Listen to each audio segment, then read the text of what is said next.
जय जगन्नाथ जय श्री राधे निताई गौर हरिबोल हरिबोल हरिबोल जय गुरु। आज जो परम दयाल परम प्रेममय युग पुरुषोत्तम श्री श्री ठाकुर अनुकूल चंद्रंकर भाववाणी को आम आलोचना करने को जाऊे। यही भाववाणी भितर मुख्य भाव जो ध्यानर कथा कहुई ये ध्यानर किछिटा तथ्य जानिबा परे आमे जानिबा कौन ना दर्शन दर्शन कौन ध्यान कौन यही सब जिनस ना ध्यान कलापर जहाँ को आम देखु से दर्शन। तेणु गोटे पर गोटे सब्जेक्ट आम नाम नाम पर ध्यान ये सब गोटे गोटे जिनस आसला। आज जो पूर्व कथा किछि थिला जहाँ फल कि किछि लोक मते कॉल करी भी कही कि ध्यानटा संपूर्ण रूपे भल भाव बुझीला नहीं तो केमिति आम ध्यान करवा ना ध्यानटा हूँ प्रभुंकर गोटे प्रशंसा करवा प्रभुंकर गोटे गुण प्रभुंकर रूप चिंतन प्रभुंकर नाम यही सब जिनटा ही हूँ गोटे प्रकार ध्यान ना कौन ना जमीती हो ना कहीं जब पद्मासन पकई बस भल तो जमीती बसना कहीं ठाकुर कहले एठी जमीती तुमको सुख होचे से भली सुख भाव में बस जमती बस सुख तुमको जमती हो गोटे आसन रे बसी मेरुदंडटा सीधा रखिले ही है बहुत किसी होगला आ मेरुदंडटा सीधा रखिदे खाली कौन आम ध्यान करवा से सब नहीं। निर्मलर तीनोटी स्तर पर माया खूब गोटे नरम आसन रे पद्मासन रे बा जेकोसी आसन रे सुख हुए बसी कूटस्थरे मनटा को पकाई दे मेरुदंडटा सीधा रखी नामटा जप करना।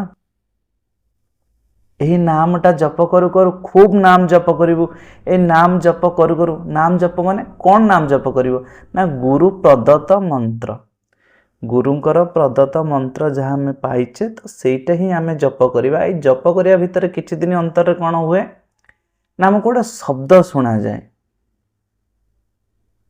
गोटे प्रकार शब्द शुणा जाए से शब्दटा कौटू आसुची से शब्दटा केमिति बा से कौन ना मनटा को स्थिर करने हुए से कह जाए नाम मनीष को तीक्ष्ण करे ध्यान मनीष को स्थिर करे।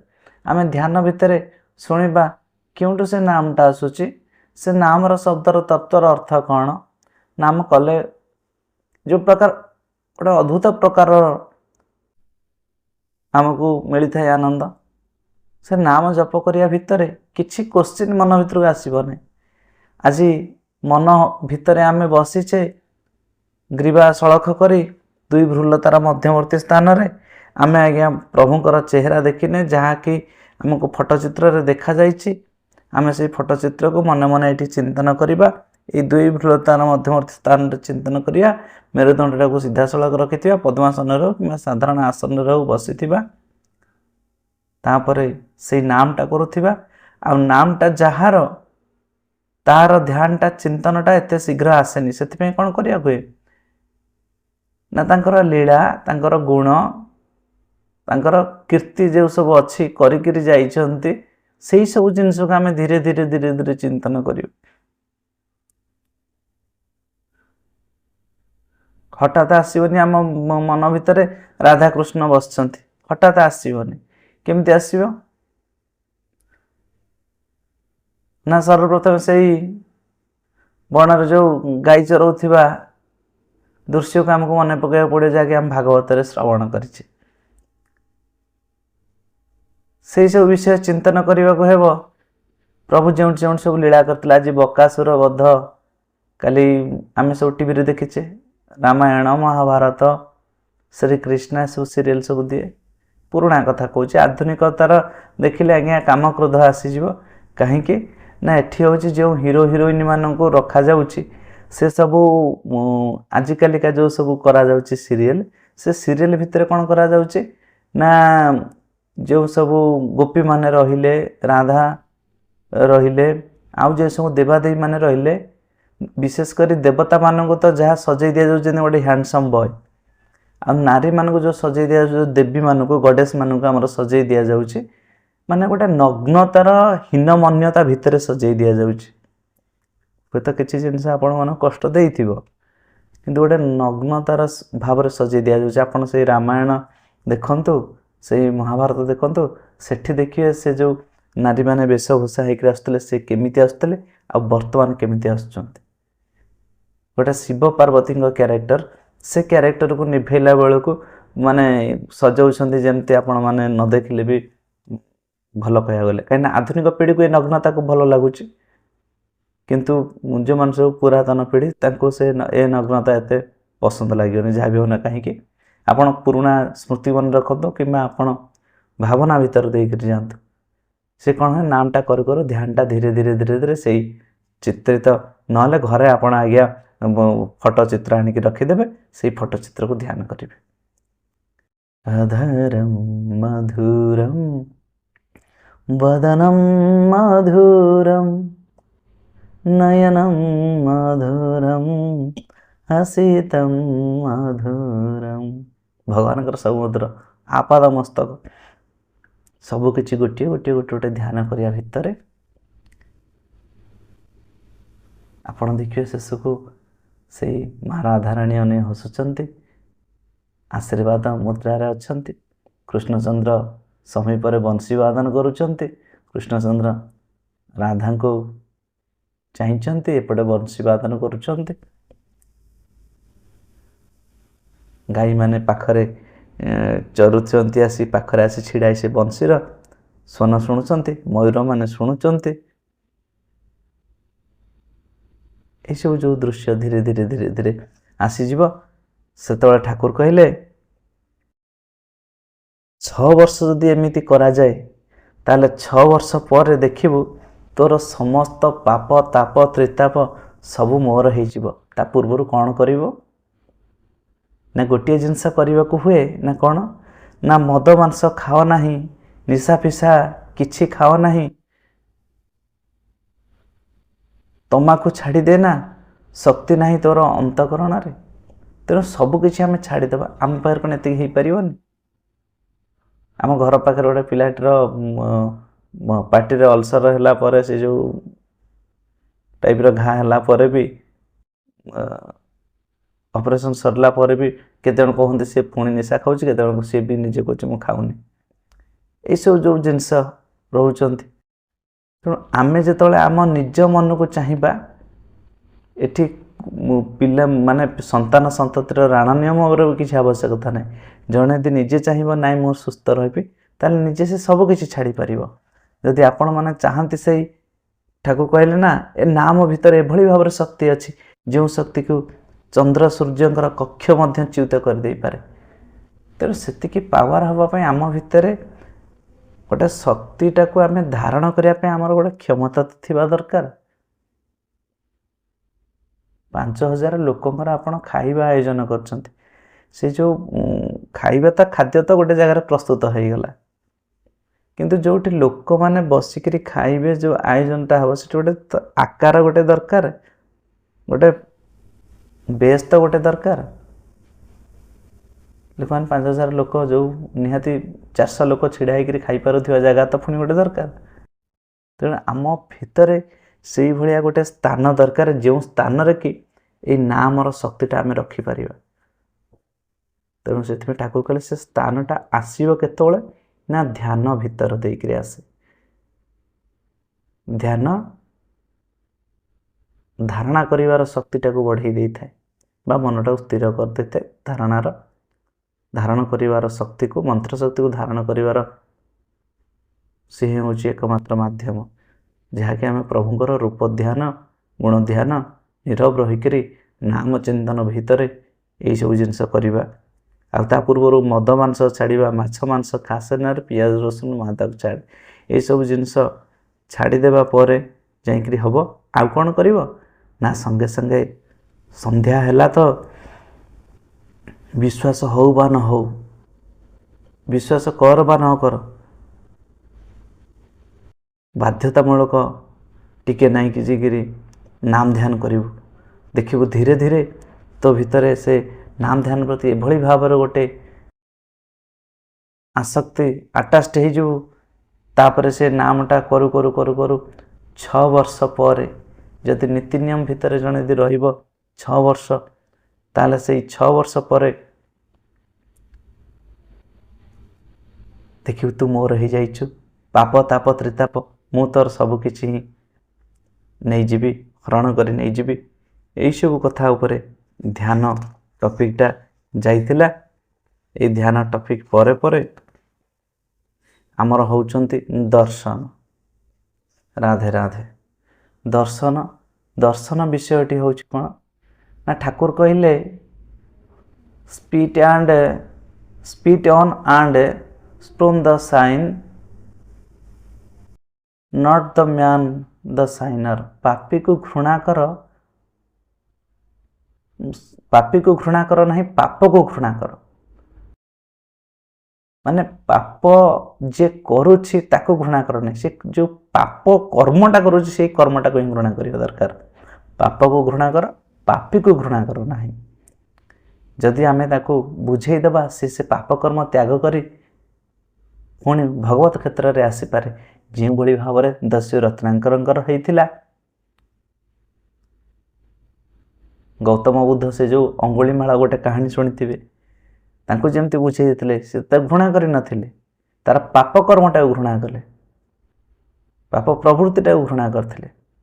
ତାପରେ ସେ ବି ଭକ୍ତ ହେଇଯାଇଥିଲା, ତାକୁ ବି ପ୍ରମାଣ ଦିଆଇକରି କରିଦେଇଥିଲେ, ତାକୁ ବି ଭକ୍ତ ହେଇଯାଇଥିଲା। ସେ ସବୁଠୁ ଭଲ ଶିଷ୍ୟ ସେ ଥିଲା।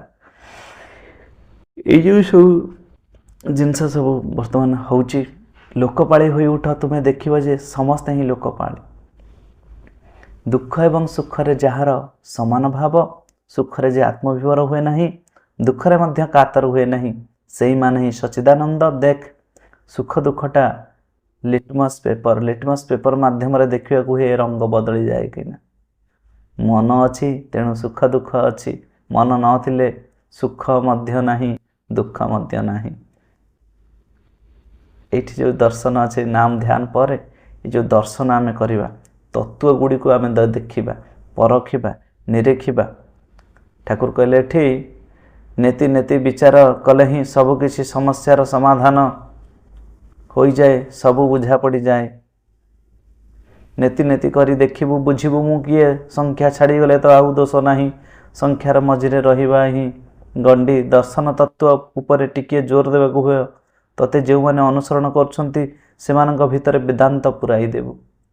ମାନେ ଅନୁସରଣ ମାନେ ତମକୁ ଯିଏ ଭଲ ପାଉଛନ୍ତି ତାଙ୍କୁ କିଛି କିଛି ଭଗବତ କଥା, ଭଗବତ ଚିନ୍ତା ଚେତନା ତାଙ୍କ ଭିତରେ ବି ଭରି ଦେବାଟା ହିଁ ଆମର କର୍ତ୍ତବ୍ୟ, ଯାହାକି ଠାକୁରଙ୍କର ଏଇଟା ନିର୍ଦ୍ଦେଶ।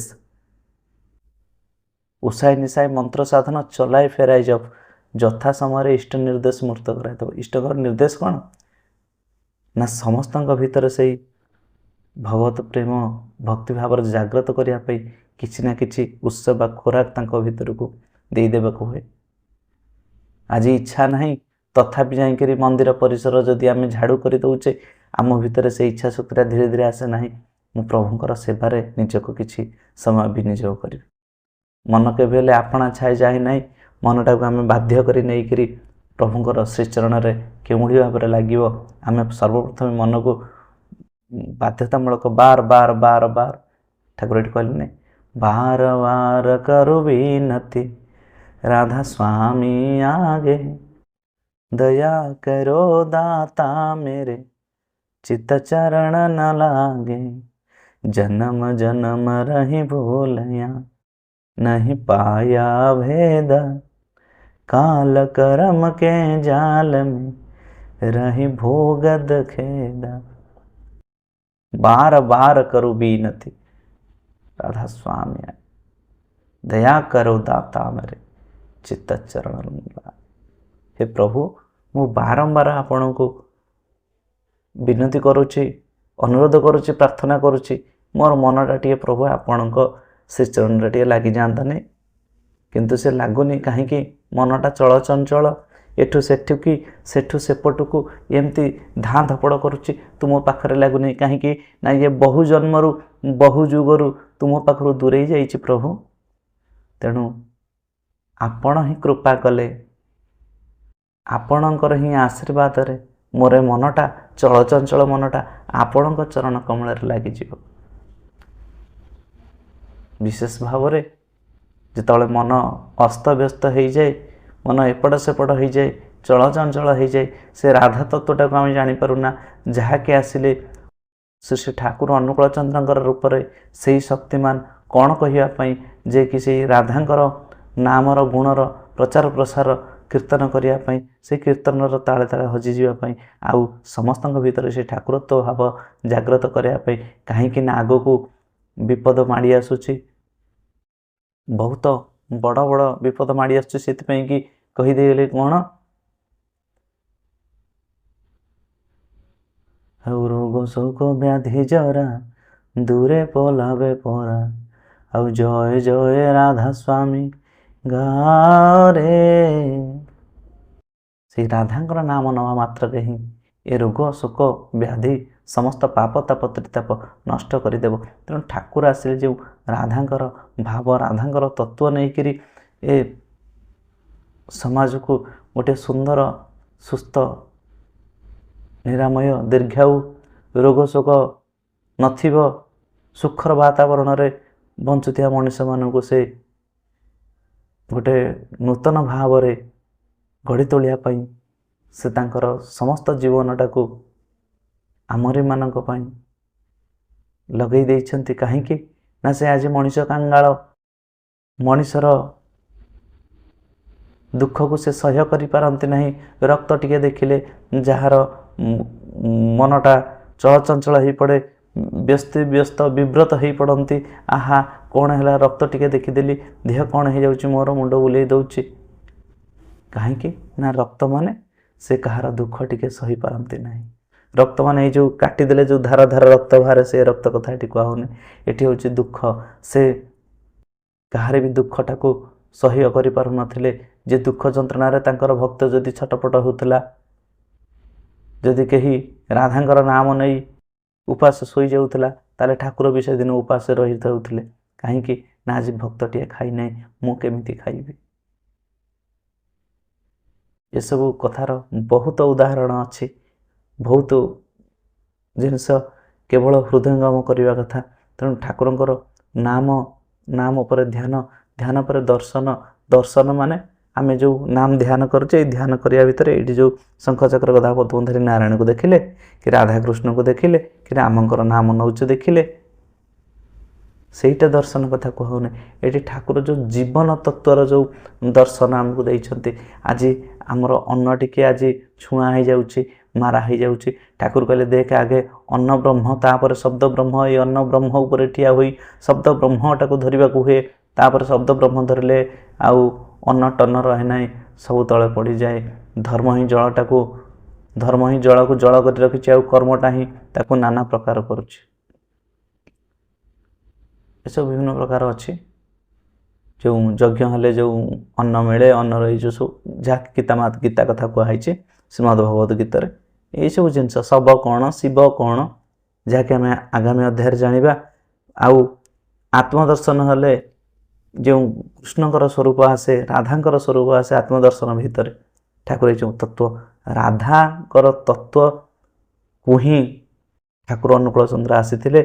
ସେ ତତ୍ତ୍ୱ ବିଷୟରେ ସମସ୍ତ ଜୀବସତ୍ତାଟାକୁ ଦେଇ ସମସ୍ତ ଜୀବସତ୍ତାଟାର ଉଦ୍ଧାର କରିଦେବା ପାଇଁ ଆସିଲେ। ଅକୂଳେ ପଡ଼ିଲେ ଦିନହୀନ ଜନେ, ନୂଆ ଇଣ ଶିର କହିବୁ କଥା, କୂଳ ଲଙ୍ଘି ତାର ସେବି ପ୍ରାଣପଣେ, ଲକ୍ଷ୍ୟ କରି ତାର ନାସିବୁ ବ୍ୟଥା। ତେଣୁ ଆଜି ଆମେ ସମସ୍ତେ କୂଳ କିନାରା ଭୁଲି ଯାଇଛେ।